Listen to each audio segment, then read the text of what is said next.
Understood.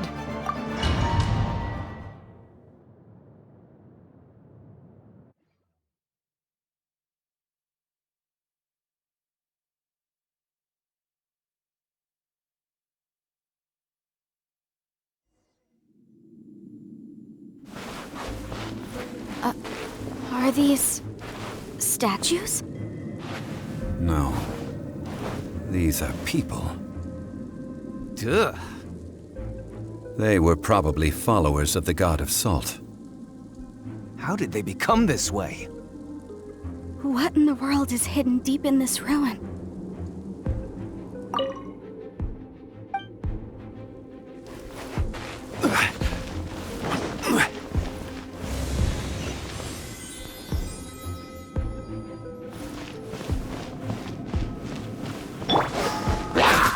Nice and spicy! No, my sword! Let me read you a verse. No, my sword!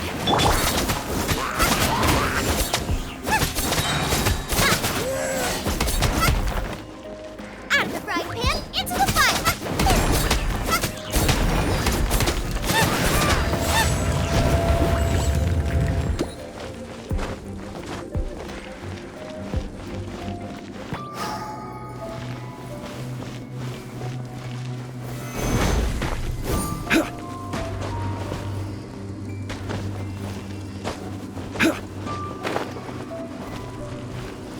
Crumble!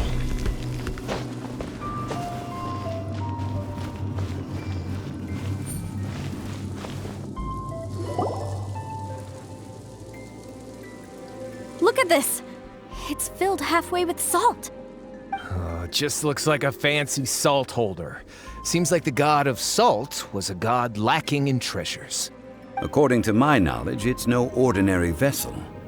Although it is only half full, it is also forever half full. That is to say, it is bottomless. What? You're saying that even if I pour the salt out, the amount inside won't change? Exactly. Able to produce endless salt. The god of salt is powerful indeed. Finally, after all that effort, I've found precious treasure. I claim this as mine. I just need to pour the endless salt into 1,000 or 10,000 bags. I can sell it and make a fortune. Hey! How can you use a relic of the god of salt for such a shallow pursuit? If Mr. Clement wants this salt chalice, then the next object we find will belong to Miss Wanyan, according to the contract agreed upon. Of course, as we agreed. But how can anything be worth more than this rare find? Since we have a contract, it's no use for me to fight with him. Then let's move on, shall we?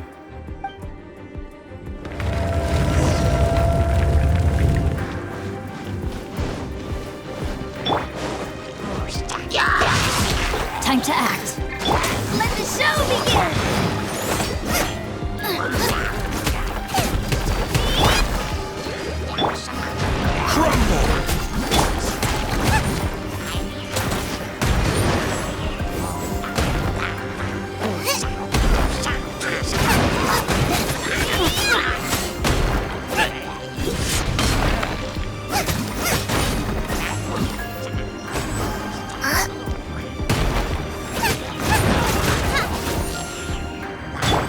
Don't waste my time.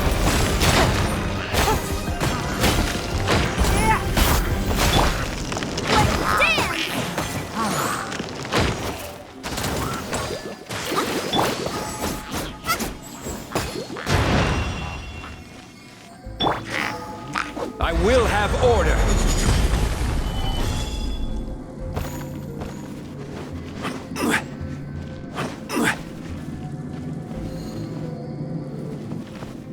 Crumble!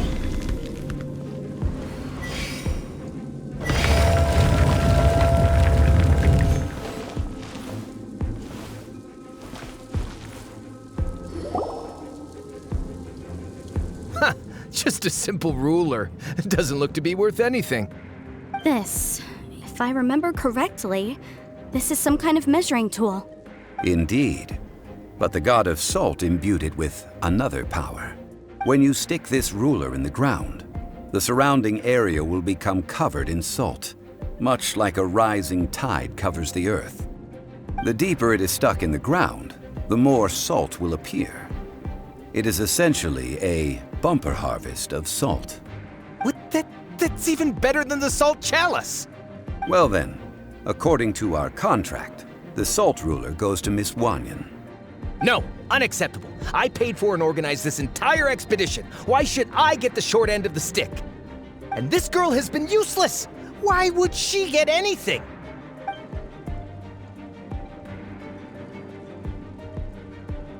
So you are saying you want to break the contract? So what if I break it? Now that I've seen how the mechanisms in this ruin work, I no longer need you. Let's not forget who hired who here. Why should I let you make the rules? Because you agreed to a contract. Rex Lapis once said, "Ones who break their contracts shall suffer the wrath of the rock." That is one of your Liyue gods. I am from Snezhnaya. I will suffer the wrath of the rock. You may find it rather unpleasant. Pay the dues.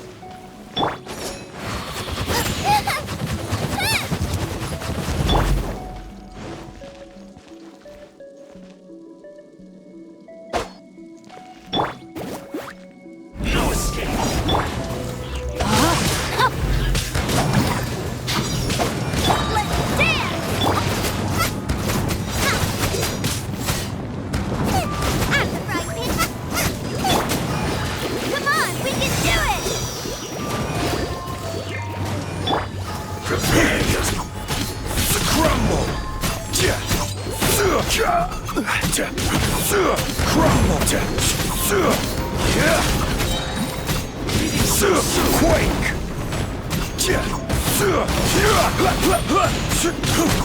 Quake!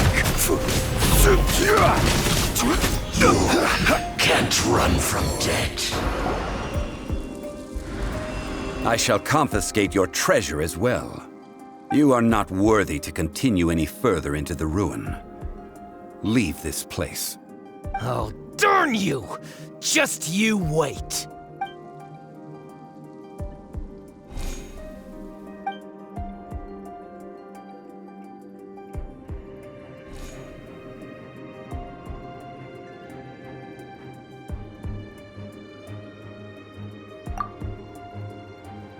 Clement's wrongdoing stemmed from greed, yes.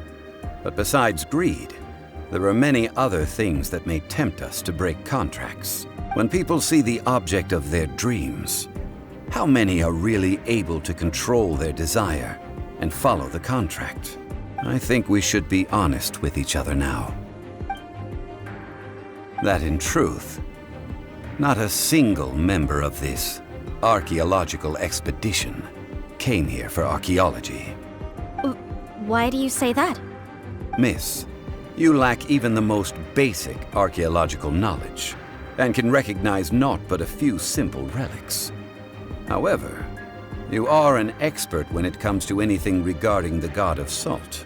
You aren't interested in archaeology or relics. What you're really interested in is the god of salt. I believe those legends about the god of salt that you mentioned on the Pearl Galley are passed down between generations at Yinyuan Hall. Okay, that's enough. Sir, you are indeed a man of great knowledge and talents. I seem to have been right to seek you out once I plucked up my courage. You're right. I'm not a scholar of archaeology. I come from one of the 8 trades under the jurisdiction of the Qixing, Yinyuan Hall of the salt industry. Our ancestors were those protected by the god of salt all those years ago, when the Archon War engulfed the land in chaos.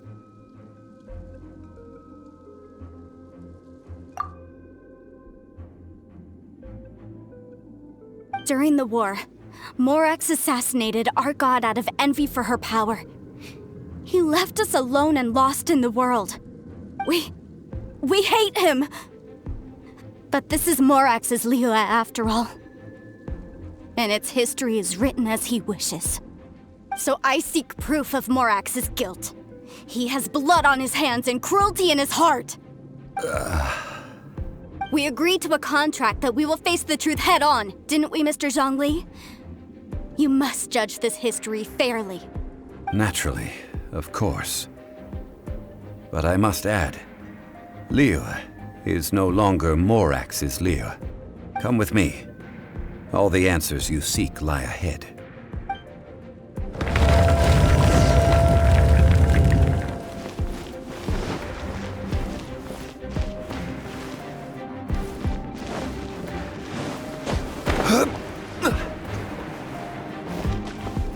Quake!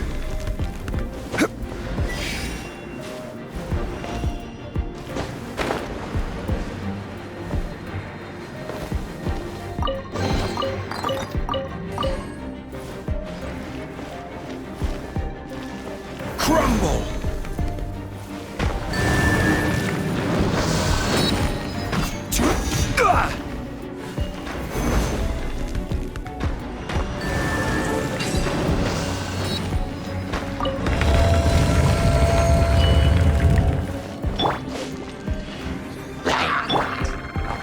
This is order.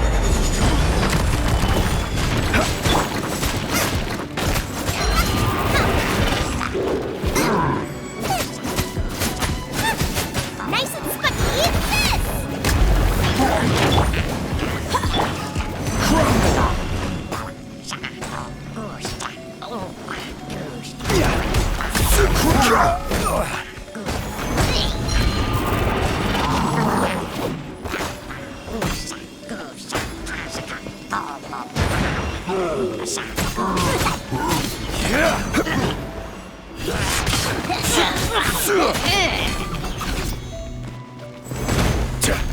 Order guide you.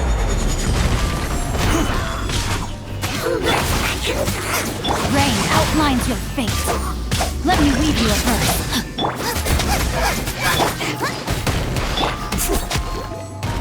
Right.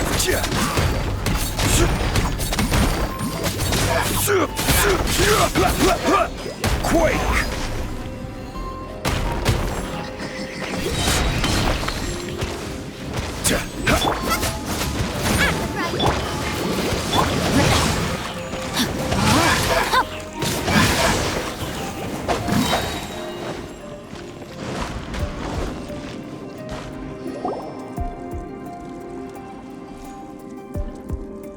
This is a sword? Aha! It's a broken sword! This is proof! This proves that the God of Salt had to fight back against the evil Morax. But sadly, she was defeated. The power of this sword surely is much greater than that of the Salt Chalice and Salt Ruler.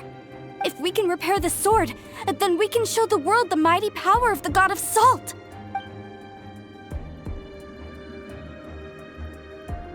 Two pieces of a broken sword. From an archaeological perspective, these are two separate relics. According to the contract, you can only claim one. Why? We were alternating claims to treasure, true. But Clement is no longer here. Yes, but the only one object per claim clause still holds true. You cannot take two relics at the same time. This logic!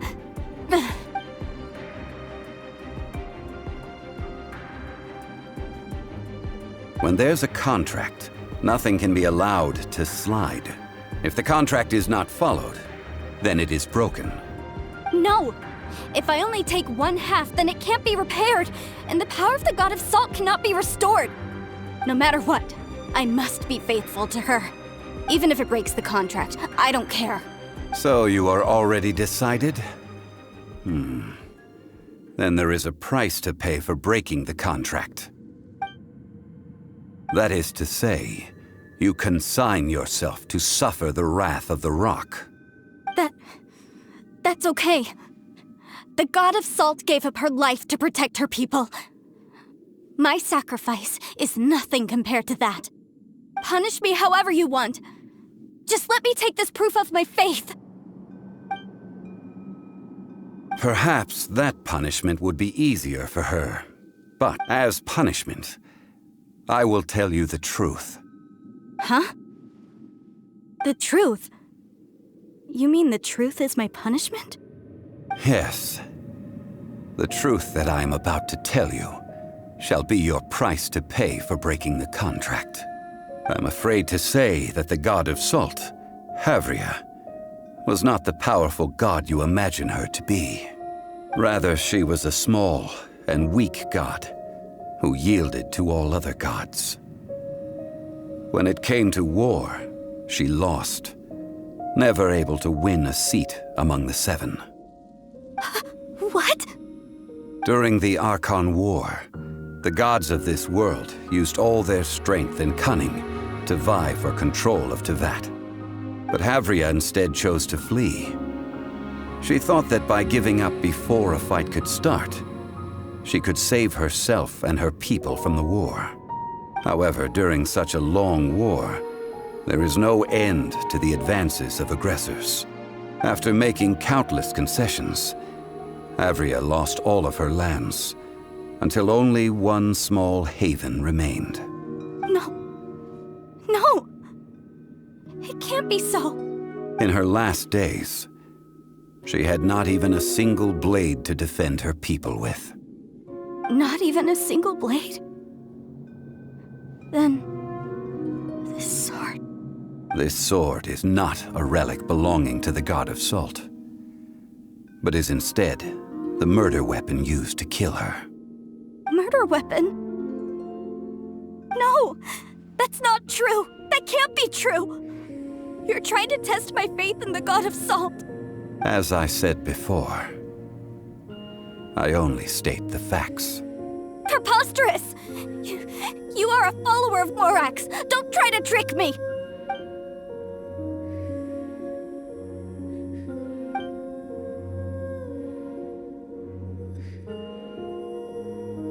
Indeed. Otherwise, why would I use the truth as punishment? I did not want to tell her such cruel facts. But the contract was broken. Let's follow her deeper into the ruin.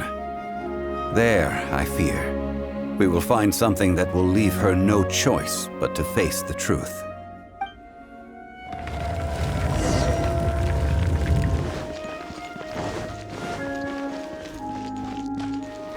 Salt and betrayal.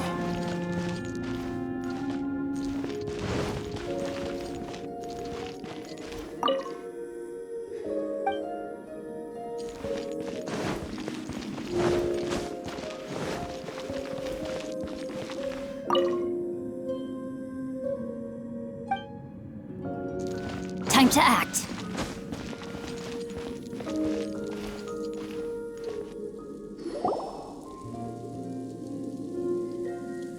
What are all these? What did they see? What did they do? What happened? Since you do not trust me, let us continue onward. That which lies beyond this door will show you all that happened back then.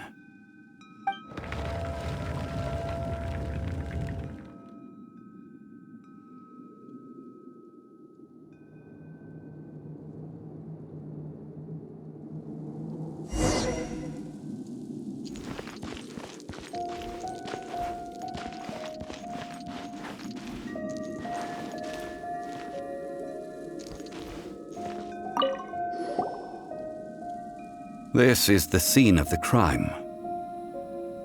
Havria's body dissipated, leaving nothing but these traces of salt. Her dying moments have since been frozen in time to this very day.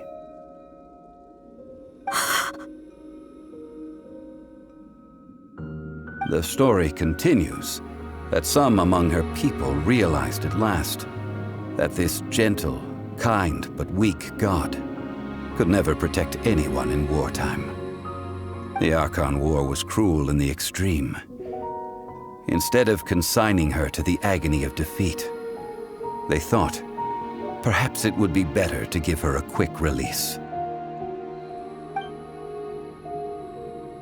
No matter how weak the god, the power that flows forth when they are slain is beyond the strength of mortal coils to bear. Those who could not flee were thus transformed. Those of her people who were untouched by this disaster left for Liyue, where they sought refuge with Rex Lapis. Their descendants feared Havria's remnants and lived in terror that she had laid upon them an eternal curse. So they risked their lives to come here, to break the sword and offer up obeisances in hopes that her anger might be appeased. But they need not have done so. For how could a god who had never once resisted, even till the end, nurse hatred for her people in her heart? Even if this is so, I can't! This must be a lie. A false history, all of it! Don't you dare try to shake my faith!